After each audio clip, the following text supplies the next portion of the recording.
एक समय था जब यह माना जाता था कि विदेश जाने, समंदर पार करने और वहाँ व्यापार करने से धर्म नष्ट हो जाता है। इसके पीछे शायद यह विचार रहा हो कि विदेश जाकर वहाँ के गलत आचार विचार, मद्यपान, मांसाहार अपनाना सरल हो जाता है, क्योंकि अधिकांश सनातनी अपने धार्मिक विचारों में दृढ़ नहीं रहते। इसलिए इसे धर्म से जोड़ा गया कि समुद्र पार करने से धर्म नष्ट हो जाता है। सत्यार्थ प्रकाश के 10वें समुल्लास में इस प्रश्न को उठाया गया और महर्षि दयानंद ने इसका सामाजिक, आर्थिक, राजनीतिक और धार्मिक दृष्टि से उत्तर दिया। प्रश्न: आर्यावर्त देशवासियों का आर्यावर्त देश से भिन्न भिन्न देशों में जाने से आचार नष्ट हो जाता है व नहीं? उत्तर: यह बात मिथ्या है, क्योंकि जो बाहर भीतर की पवित्रता करनी, सत्य भाषण आदि आचरण करना है, वह जहाँ कहीं करेगा, आचार और धर्म भ्रष्ट कभी न होगा। और जो आर्यावर्त में रहकर भी दुष्टाचार करेगा, वहीं धर्म और आचार भ्रष्ट कहावेगा। ये श्लोक महाभारत शांति पर्व मोक्ष धर्म में व्यास शुक्र संवाद में है।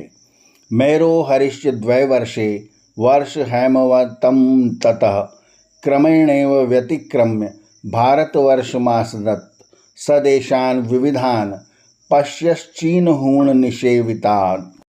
अर्थात एक समय व्यास जी अपने पुत्र शुक और शिष्य सहित पाताल, अर्थात जिसको इस समय अमेरिका कहते हैं, उसमें निवास करते थे। शुकाचार्य ने पिता से एक प्रश्न पूछा कि आत्मविद्या इतनी ही है व अधिक? व्यास जी ने जानकर उस बात का प्रत्युत्तर न दिया, क्योंकि उस बात का उपदेश कर चुके थे। दूसरे की साक्षी के लिए अपने पुत्र शुक से कहा कि हे पुत्र, तू मिथिलापुरी में जाकर यही प्रश्न जनक राजा से कर, वह इसका यथा योग्य उत्तर देगा। पिता का वचन सुनकर शुकाचार्य पाताल से मिथिलापुरी की ओर चले। प्रथम मेरु अर्थात हिमालय से ईशान उत्तर और वायव्य दिशा में जो देश बसते हैं, उनका नाम हरिवर्ष था, अर्थात हरि कहते हैं बंदर को। उस देश के मनुष्य अब भी रक्तमुख अर्थात वानर के समान भूरे नेत्र वाले होते हैं। जिन देशों का नाम इस समय यूरोप है, उन्हीं को संस्कृत में हरिवर्ष कहते थे। उन देशों को देखते हुए और जिनको हूण यहूदी भी कहते हैं, उन देशों को देखकर चीन में आए। चीन से हिमालय और हिमालय से मिथिलापुरी को आए।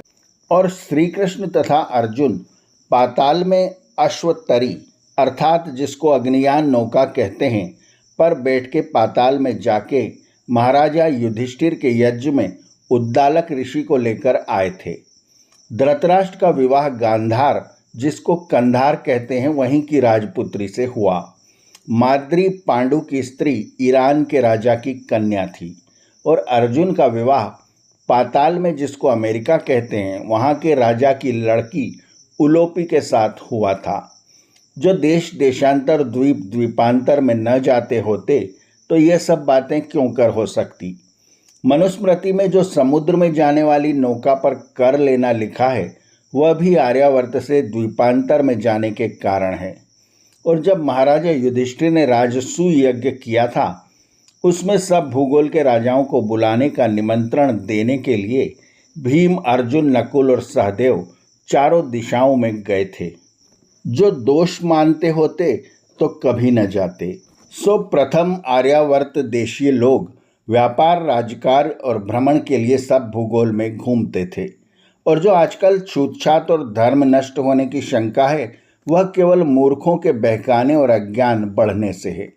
जो मनुष्य देश देशांतर और द्वीप द्वीपांतर में जाने आने में शंका नहीं करते, वे देश देशांतर के अनेक विधि मनुष्यों के समागम रीति भांति देखने, अपना राज्य और व्यवहार बढ़ाने से निर्भय और शूरवीर होने लगते हैं और अच्छे व्यवहार का ग्रहण और बुरी बातों के छोड़ने में तत्पर होकर बड़े ऐश्वर्य को प्राप्त होते हैं।